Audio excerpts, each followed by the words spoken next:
मैं महावीर का अनुयायी तो नहीं, प्रेमी हूं। वैसे ही जैसे क्राइस्ट का, कृष्ण का, बुद्ध का या लाओ त्से का। और मेरी दृष्टि में अनुयायी कभी भी नहीं समझ पाता है। और दुनिया में दो ही तरह के लोग होते हैं साधारणतः, या तो कोई अनुयायी होता है और या कोई विरोधी होता है। न अनुयायी समझ पाता है न विरोधी समझ पाता है। एक और रास्ता भी है प्रेम, जिसके अतिरिक्त हम और किसी रास्ते से कभी किसी को समझ ही नहीं पाते।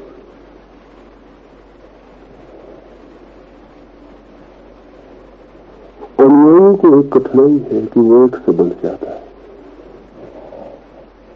और विरोधी को भी ये कठिनाई है कि वो विरोध में बंध जाता है। सिर्फ प्रेमी को एक मुक्ति है, प्रेमी को बंधने का कोई कारण नहीं। और जो प्रेम बांधता हो वो प्रेम ही नहीं। तो महावीर से प्रेम करने में महावीर से बंधना नहीं होता। महावीर से प्रेम करते हुए बुद्ध को, कृष्ण को, क्राइस्ट को प्रेम किया जा सकता है, क्योंकि जिस चीज को हम महावीर में प्रेम करते हैं वो और हजार हजार लोगों में उसी तरह प्रकट हुई है। महावीर को थोड़े ही प्रेम करते हैं, वो जो शरीर है वर्धमान का, वो जो जन्म तिथियों में बंधी हुई एक इतिहास रेखा है, एक दिन पैदा होना और एक दिन मर जाना, उसे तो प्रेम नहीं करते हैं। प्रेम करते हैं उस ज्योति को जो स्मृति के दिए में प्रकट हुई। वो दिया कौन था ये बहुत अर्थ की बात नहीं, बहुत बहुत दियों में वो ज्योति प्रकट हुई। जो ज्योति को प्रेम करेगा वो दिए से नहीं बंधेगा, और जो दिए से बंधेगा उसे ज्योति का कभी पता नहीं हो सकता।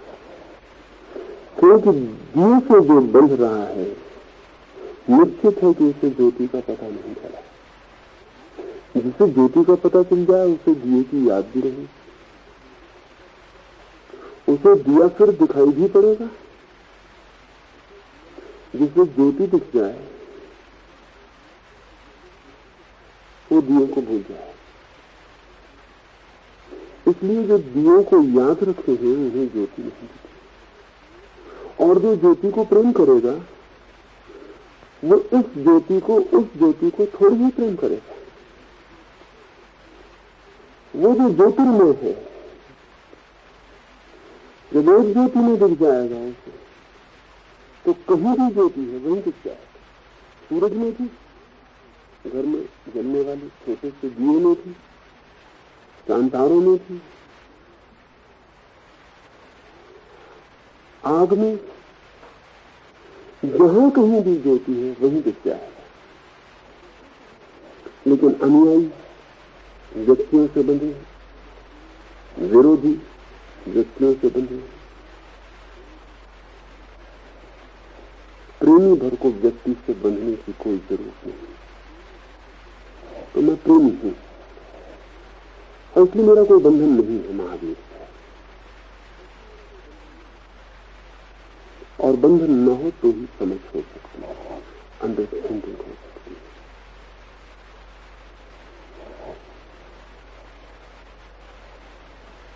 ये भी ध्यान में रखना जरूरी है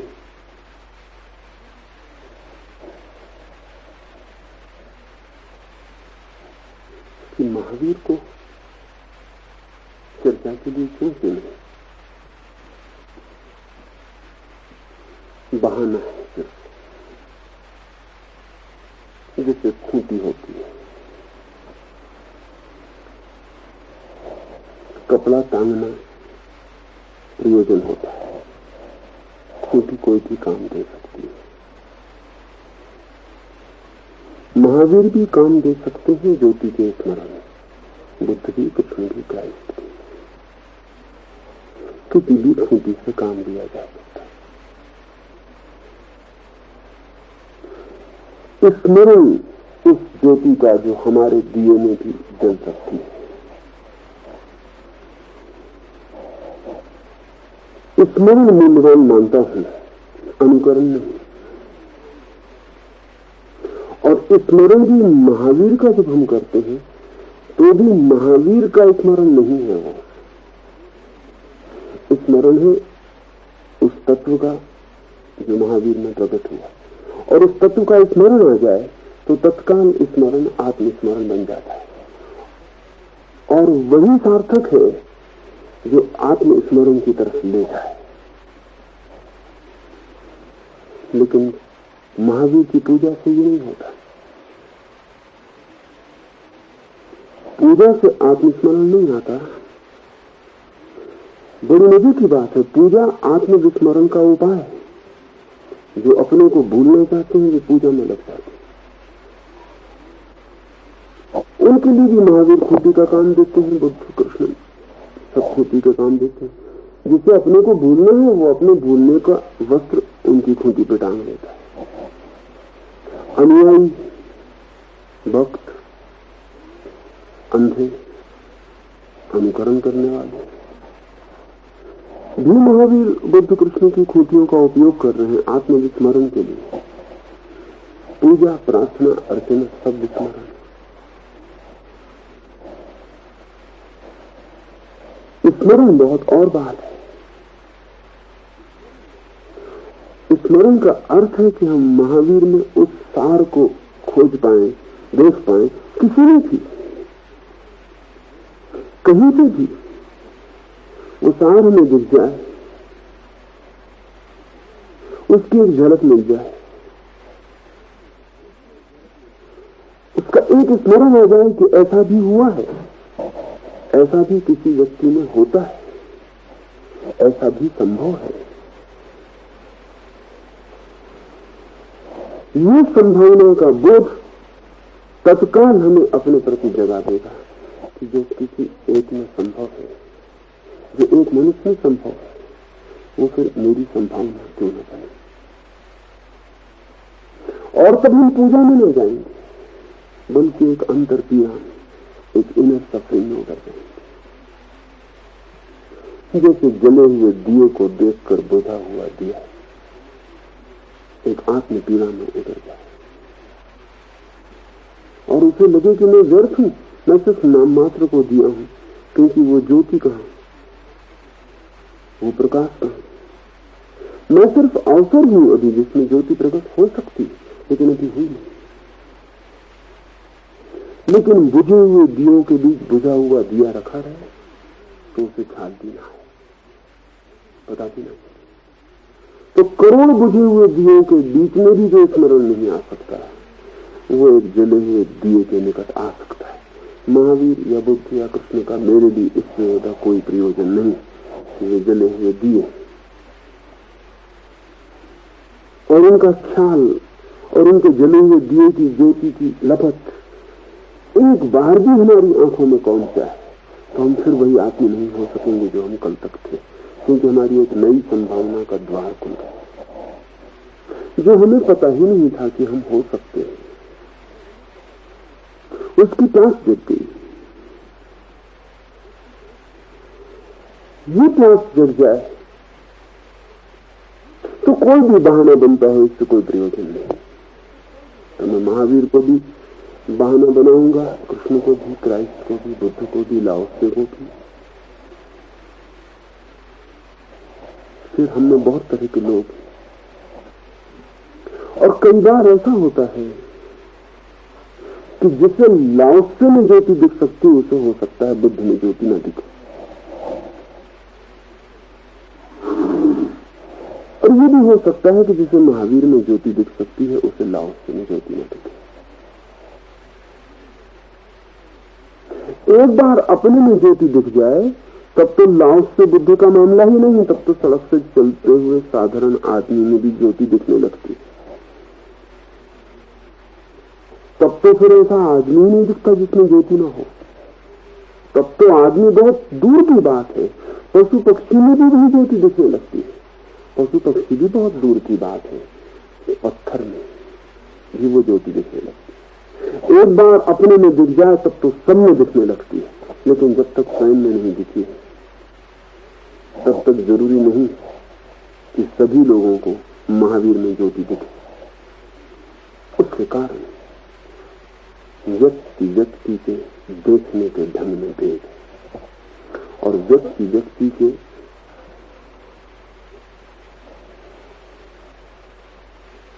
ग्राहकता में भेद है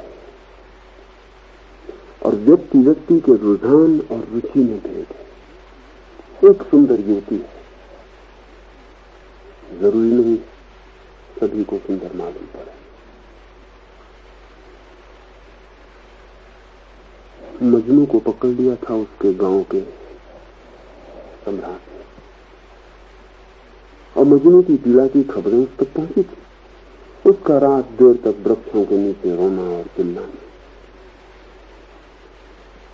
उसकी आंखों से बहते हुए आंसू, गांव भर में उसकी चर्चा। तो सम्राट ने दया करके उसे बुला लिया और कहा कि तू पागल हो गया, लैला को मैंने भी देखा है। ऐसा क्या है? बहुत साधारण, उससे सुंदर लड़कियां तेरे लिए मैं इंतजाम कर दी। देख, लड़कियां बुला ली थी उसे, कतार लगवा दी द्वार के सामने की। देख, नगर की सुंदरतम लड़कियां वहां उपस्थित थी, राजा का निमंत्रण था।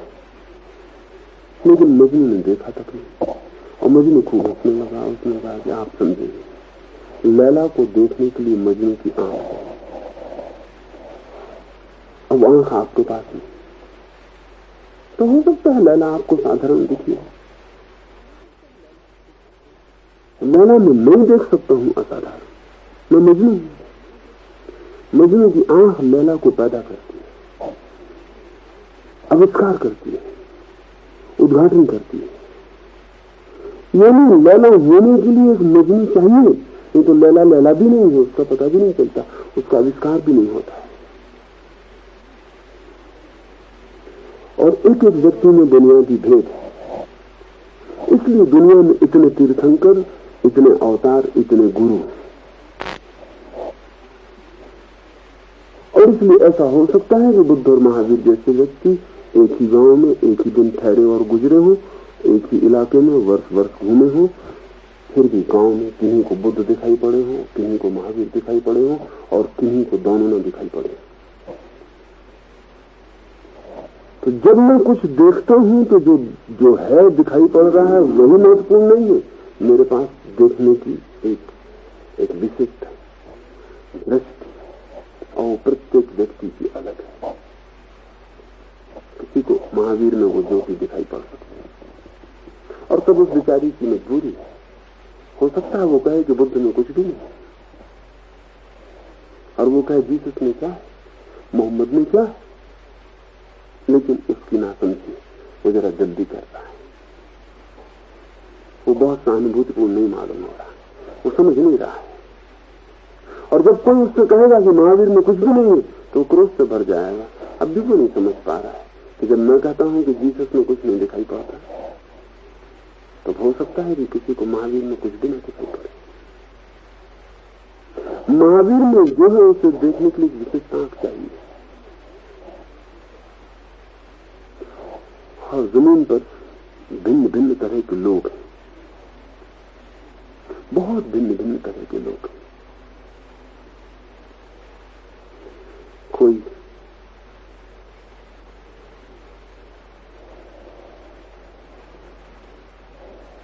उनकी जातियां बनाना भी मुश्किल है, इतने भिन्न तरह के लोग।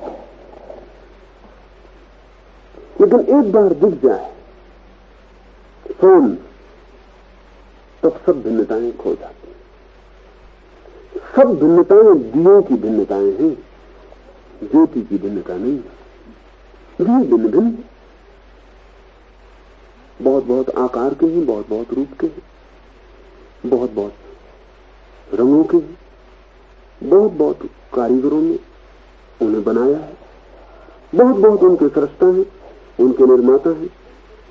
तो हो सकता है कि जिसने एक ही तरह का दिया देखा हो, दूसरे तरह के दिए को देख के कहने लगे ये कैसा दिया, ऐसा दिया होता ही नहीं। लेकिन जिसने एक बार ज्योति देख ली, चाहे कोई भी रूप हो, चाहे कोई भी आकार हो, जिसने एक बार ज्योति देख ली, दूसरी किसी भी रूप किसी आकार की ज्योति को देखकर वो ये ना कह सकेगा ये कैसी ज्योति। क्योंकि ज्योतिर्मय का जो अनुभव है वो आकार का अनुभव नहीं, और दिए का जो अनुभव है वो आकार का अनुभव है। ज्योतिर्मय का अनुभव निराकार का अनुभव है। दिया एक जड़ है, पदार्थ है, ठहरा हुआ, रुका हुआ। ज्योति एक चेतन है, एक शक्ति, जीवंत, भागी हुई। दिया रखा हुआ, ज्योति जा रही है। वो कभी ख्याल किया कि ज्योति सदा ऊपर की तरफ जा रही है? कोई भी उपाय करो, दिए को कैसा ही रखो, आड़ा की तिरछा की ऊंचा की नीचा, छोटा की बड़ा, इस आकार का कि उस आकार का, ज्योति है कि बस भागी जा रही है ऊपर को। कैसी भी ज्योति है, भागी जा रही है ऊपर को। निराकार का अनुभव है ज्योति में, और ऊर्ध्व गमन का, सतत ऊपर और ऊपर जा। और कितनी जल्दी ज्योति का आकार खो जाता है, देर नहीं लगती, देख भी नहीं पाते कि आकार खो जाता है, पहचान भी नहीं पाते आकार खो जाता है।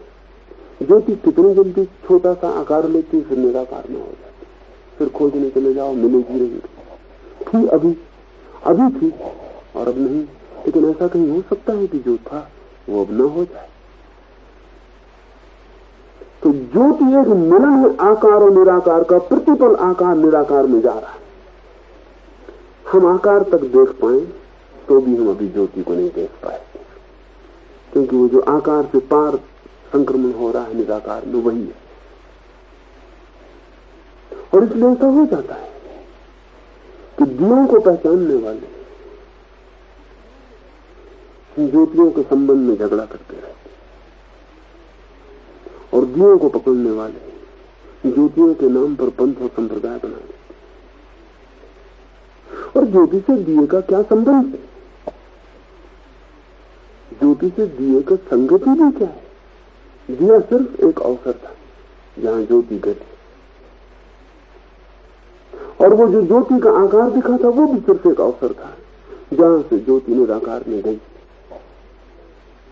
वर्धमान तो दिया, महावीर ज्योति, सिद्धार्थ तो दिया है, बुद्ध ज्योति, जीसस तो दिया है, क्राइस्ट ज्योति। लेकिन हम दियों को पकड़ लेते और महावीर के संबंध में सोचते समय वर्धमान के संबंध में सोचने लगते, भूल हो गई। और वर्धमान को जो पकड़ लेगा वो महावीर को कभी नहीं जान सकेगा, सिद्धार्थ को जो पकड़ लेगा उससे बुद्ध से कभी पहचान ही नहीं होगी, और जीसस को, मरियम के बेटे को जिसने पहचाना, वो क्राइस्ट को, परमात्मा के बेटे को कभी नहीं पहचान पाया। उससे क्या संबंध है? वो दोनों बात किया, लेकिन हमने दोनों को इकट्ठा कर रखा है। जीसस क्राइस्ट, वर्धमान महावीर, गौतम बुद्ध, दिए और ज्योति को। और ज्योति का हमें कोई पता नहीं, दिए को हम पकड़े। मेरा दियों से कोई संबंध नहीं, कोई अर्थ ही नहीं देखता हूं उनमें, और फिर दिए तो हम हैं ही, उसकी चिंता हमें नहीं करनी चाहिए। दिए हम सब हैं, ज्योति हम हो सकते हैं जो हम अभी नहीं, ज्योति की चिंता करनी चाहिए। तो इधर महावीर को निमित्त बनाकर ज्योति का विचार करेंगे। जिनको महावीर की तरफ से ही ज्योति पहचान में आ सकती है, अच्छा है, वहीं से पहचान आ जाए। जिनको नहीं आ सकती उनके लिए कुछ और निमित्त बनाया जा सकता है। सब निमित्त काम दे सकते हैं।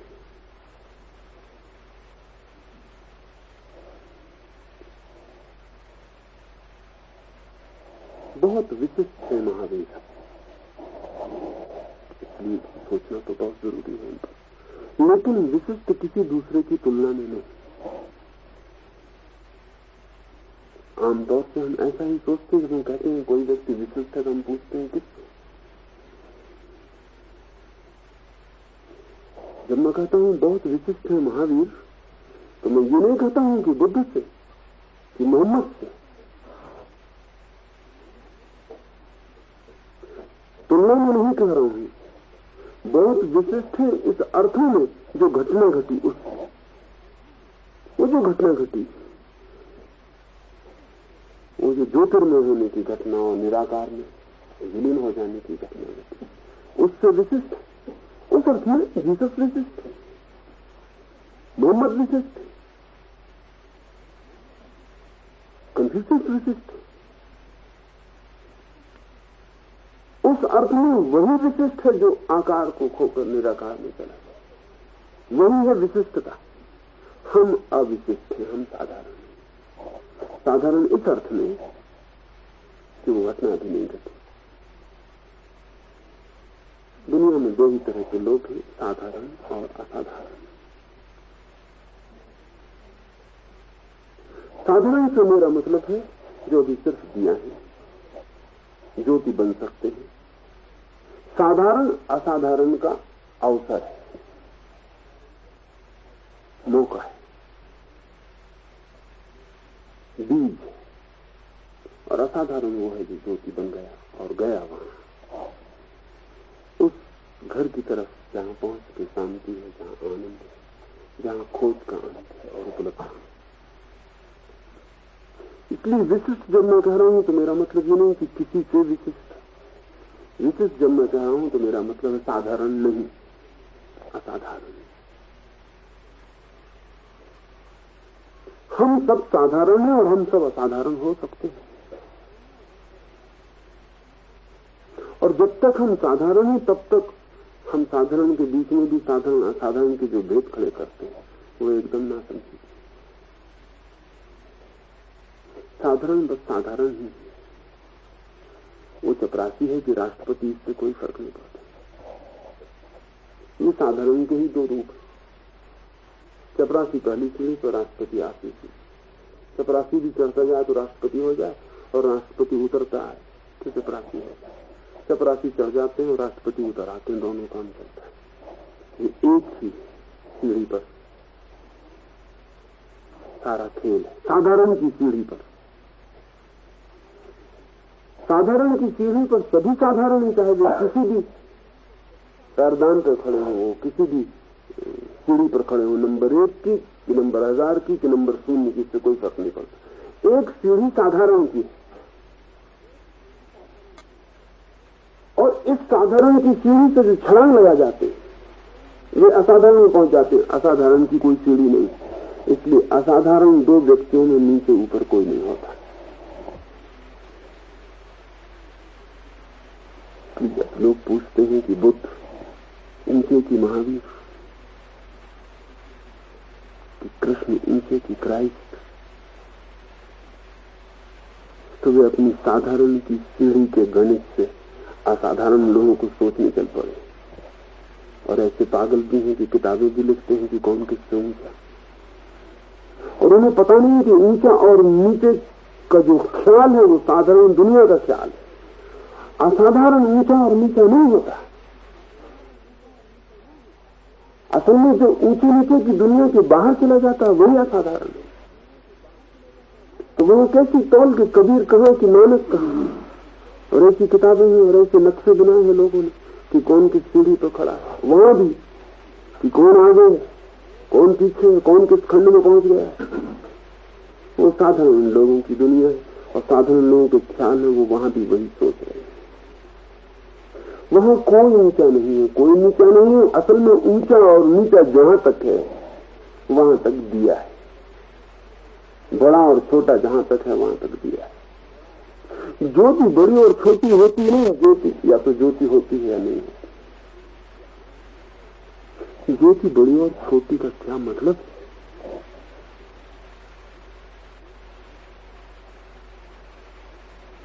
और निराकार में खो जाने की क्षमता छोटी ज्योति की उतरी हुई है, जितनी बड़ी से बड़ी ज्योति। निराकार में खो जाना ही असाधारण हो जाना है। तो छोटी ज्योति कौन, बड़ी ज्योति कौन? छोटी ज्योति धीरे धीरे खोती है, बड़ी ज्योति जल्दी खो जाती है। वो वैसी ही भूल है, इसे थोड़ा समझ लेना उचित होगा। हजारों साल तक ऐसा समझाया जाता था कि अगर हम एक मकान की छत पर खड़े हो जाएं और एक बड़ा पत्थर गिराएं और एक छोटा पत्थर एक साथ, तो बड़ा पत्थर जमीन पे पहले पहुंचेगा, छोटा पत्थर पीछे। हजारों साल तक ये ख्याल था, किसी ने गिरा के देखा नहीं था, क्योंकि ये बात इतनी साफ सीधी मालूम पड़ती थी और उचित और तर्कयुक्त कि कोई ये कहता भी होगा कि चलो जरा छत पर गिरा कर देखें, तो लोग कहते पागल हो, इसमें भी कोई सोचने की बात है। बड़ा पत्थर पहले गिरेगा, बड़ा मांस, ज्यादा मांस है। छोटा पत्थर छोटा सा है, पीछे गिरेगा। बड़ा पत्थर जल्दी आएगा, छोटा पत्थर धीरे आएगा। लेकिन उन्हें पता नहीं था कि बड़ा पत्थर और छोटा पत्थर का सवाल नहीं है गिरने में, सवाल है ग्रेविटेशन का, सवाल है जमीन की कशिश का। और वो कशिश दोनों पे बराबर काम कर रही, छोटे बड़े का उस कशिश के लिए भेद नहीं। तो जब पहली दफा एक आदमी ने चढ़ के पिसा के टावर पर और गिरा के देखा, वो अद्भुत आदमी रहा होगा, गिरा के देखे दो पत्थर छोटे और बड़े, और जब दोनों पत्थर साथ गिरे तो वो खुद ही चौंका, उसको भी विश्वास न लगा ऐसा होगा। बार बार गिरा के देखे कि पक्का हो जाए, नहीं तो लोग कहेंगे कि पागल हो, ऐसा कहीं हो सकता है। और जब दौड़ कर उसने विश्वविद्यालय में खबर दी जिसका वो अध्यापक था, तो अध्यापकों ने कहा कि ऐसा कभी नहीं हो सकता, छोटा और बड़ा पत्थर साथ साथ कैसे गिर सकते? छोटा पत्थर छोटा है, बड़ा पत्थर बड़ा है, बड़ा पहले गिरेगा, छोटा पीछे गिरेगा। और उन्होंने जाने से इंकार किया। पंडित सबसे ज्यादा जड़ होते, अध्यापक थे, विश्वविद्यालय के पंडित थे। उन्होंने कहा हो नहीं सकता, जाने की जरूरत नहीं, देश में कौन जाए। फिर भी बामुश्किल प्रार्थना करके वो ले गया। और जब पंडितों ने देखा कि बराबर दोनों साथ गिरे, तो उन्होंने कहा इसमें जरूर कोई जालसाजी, क्योंकि सब हो कैसे सकते, या शैतान का कोई हाथ, तो हो नहीं सकता। इस उदाहरण को मैं इसलिए कह रहा हूं कि जमीन में ग्रेविटेशन है, एक कशिश, एक गुरुत्वाकर्षण नीचे खींचने का, और परमात्मा में निराकार में भी एक ग्रेविटेशन है ऊपर खींचने का, एक कशिश।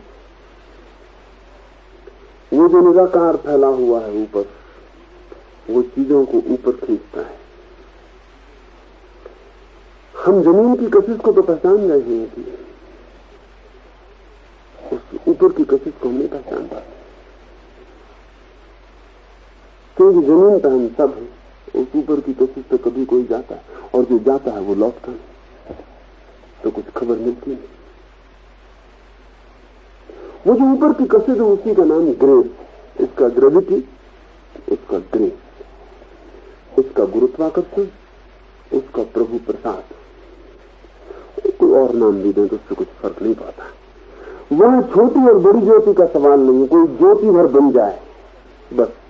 छोटी ज्योति उतनी ही गति से चली जाती है जितनी ज्योति बड़ी से बड़ी ज्योति जाएगी, वो ग्रेस खींच लेती है निराकार से। इसलिए वहां कोई छोटा बड़ा नहीं है, क्योंकि छोटे बड़े का वहां कोई अर्थ नहीं।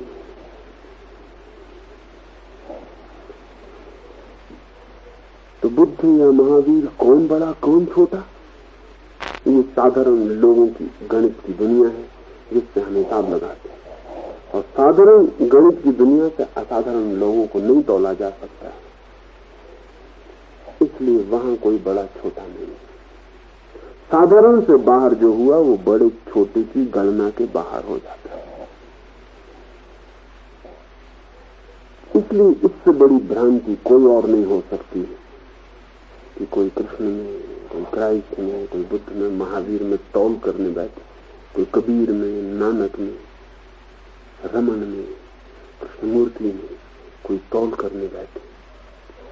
कौन बड़ा कौन छोटा, कोई छोटा बड़ा नहीं। लेकिन हमारे मन को बड़ी तकलीफ होती है, अनुयायी के मन को बड़ी तकलीफ होती है। हमने जिसे पकड़ा है वो बड़ा होना ही चाहिए।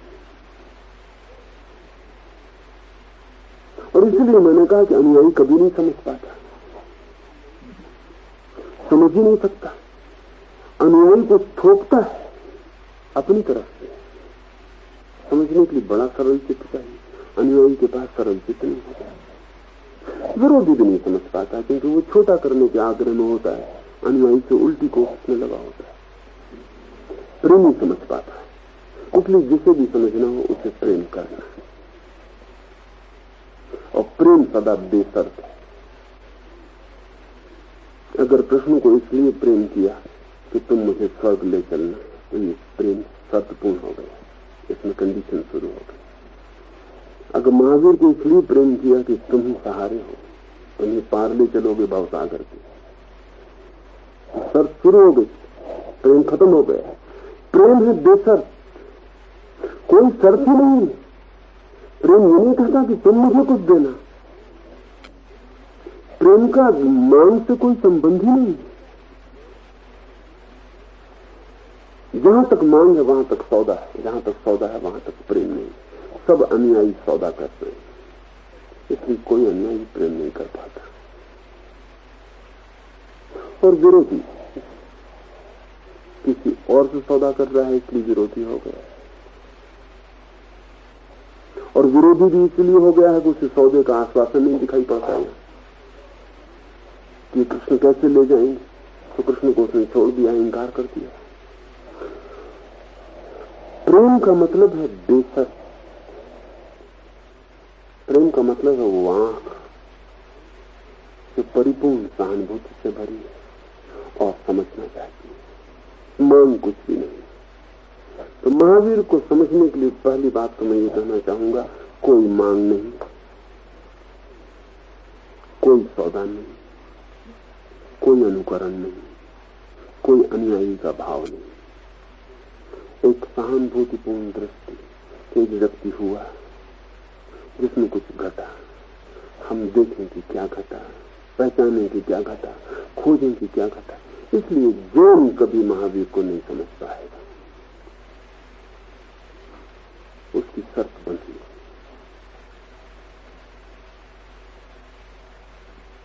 जैन महावीर को कभी नहीं समझ सकता, बौद्ध बुद्ध को कभी नहीं समझ सकता। इसलिए प्रत्येक ज्योति के आसपास जो अनुयायियों का समूह इकट्ठा होता है, वो ज्योति को बुझाने में सहयोगी होता है, उस ज्योति को और जलाने में नहीं। अनुयायियों से बड़ा दुश्मन खोजना बहुत मुश्किल है, उन्हें पता ही नहीं, वो दुश्मनी कर देते। अब महावीर का जैन होने से क्या संबंध? कोई भी नहीं। महावीर को पता नहीं होगा कि वो जैन, और पता होगा तो बड़े साधारण आदमी के, फिर असाधारण दुनिया के आदमी नहीं थे जिसकी हम बात करते। महावीर को पता भी नहीं हो सकता सपने में कि नहीं जैन। न क्राइस्ट को पता हो सकता है कि नहीं ईसाई। और जिनको ये पता है वो समझ नहीं पाएंगे, क्योंकि जब हम समझने के पहले कुछ हो जाते हैं तो जो हम हो जाते हैं वो हमारी समझ में बाधा डालता है। जो हम हो जाते हैं वो हमारी समझ में बाधा डालता है, क्योंकि हम हो पहले जाते हैं और फिर हम समझने जाते हैं। समझने जाना हो तो खाली मन चाहिए। इसलिए जो जैन नहीं, बौद्ध नहीं है, हिंदू नहीं है, मुसलमान नहीं है, वो समझ सकता है, वो सहानुभूति से देख सकता है, उसकी प्रेमपूर्ण दृष्टि हो सकती है, क्योंकि उसका कोई आग्रह नहीं, उसका अपना होने का कोई आग्रह नहीं। और बड़े मजे की बात है कि हम जन्म से जैन हो जाते हैं, जन्म से हिंदू हो जाते हैं, मतलब जन्म से ही हमारे धार्मिक होने की संभावना समाप्त हो जाती है। अगर कभी भी मनुष्य को धार्मिक बनाना हो तो जन्म से धर्म का संबंध बिल्कुल ही तोड़ देना जरूरी है। जन्म से कोई कैसे धार्मिक हो सकता? और जो जन्म से ही पकड़ लिया किसी धर्म को, अब वो समझेगा क्या? समझने का मौका क्या रहा? अब उसके आग्रह निर्मित हो गए, प्रेजुडिस, पक्षपात निर्मित हो गए। अब वो महावीर को समझ नहीं सकता, क्योंकि महावीर को समझने के पहले महावीर तीर्थंकर हो गए, परम गुरु हो गए, सर्वज्ञ हो गए, परमात्मा हो गए। अब परमात्मा को पूजा जा सकता है, समझा थोड़ी जा सकता है। तीर्थंकर का गुणगान किया जा सकता है, समझा तो नहीं जा सकता। समझने के लिए तो अत्यंत सरल दृष्टि चाहिए जिसका कोई पक्षपात नहीं। इसलिए मैं कह सकता हूं कि महावीर को समझ सका हूं क्योंकि मेरा कोई पक्षपात नहीं, कोई आग्रह नहीं। लेकिन हो सकता है जो मेरी समझ वो शास्त्रों में ना मिले, मिलेगी ही नहीं। न मिलने का कारण पक्का है क्योंकि शास्त्र उनमें लिखे हैं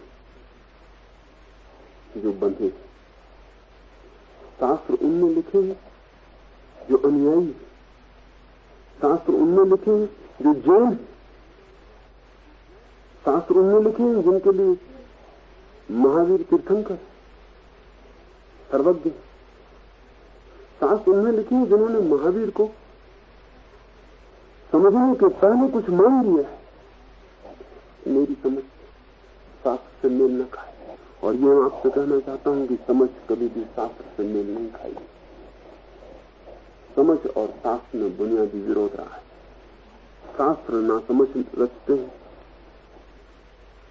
ना समझ इन अर्थों में कि वे पक्षपातपूर्ण, ना समझ इस अर्थों में कि वे कुछ सिद्ध करने को आतुर है, ना समझ इस अर्थों में कि समझने की उतनी उत्सुकता नहीं जितनी कुछ सिद्ध करने की। एक व्यक्ति है, वे आत्मा के पुनर्जन्म पर शोध करते हैं।